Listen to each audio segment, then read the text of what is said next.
When you summarize your data using a pivot table, Excel organizes the data based on the order of the fields in the columns area and in the row area. You can then use the expand and collapse controls at each organizational level to hide the details for those rows. So, for example, in this pivot table, the row area is arranged by company, year, and month.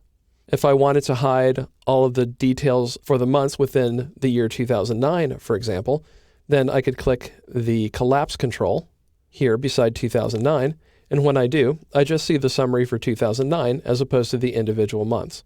If I click the expand control, then the details reappear.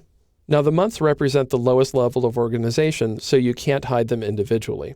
As the pivot table stands now, you can only hide the monthly results by hiding every month for an entire year.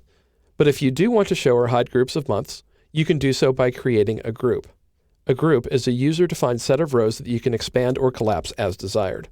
To create a group, select one set of pivot table rows that contain the values you want to include in the group.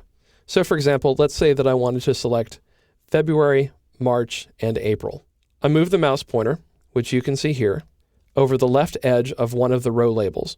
When it changes to a right-pointing black arrow, then I know that it is in position to select rows. So I'll click the left mouse button and drag down, and I will select February through April.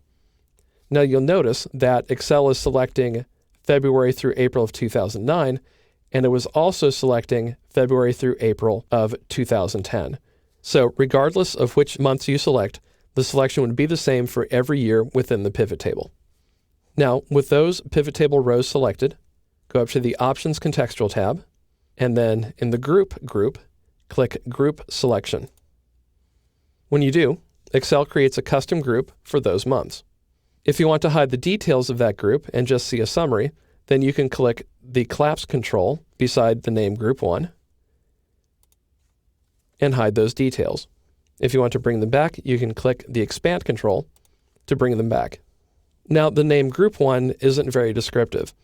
So if you want to edit that name, you can click the cell that contains the name Group 1 and then select the value on the formula bar and change it. So for example, it might be sale month and press Enter.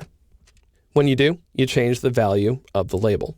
Now note that normally double-clicking a cell would allow you to edit the value within the cell, but in this case, double-clicking the cell that contains the label sale months would collapse the group, and double-clicking it again would expand it.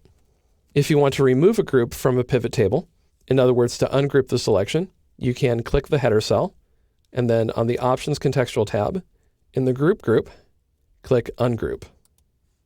Grouping pivot table fields enables you to hide or display rows of data that belong together without creating a new field in your data source. Be sure to change the name of the group to something more descriptive than Group 1, and when you're done with your analysis, consider ungrouping the fields to make the pivot table's layout simpler.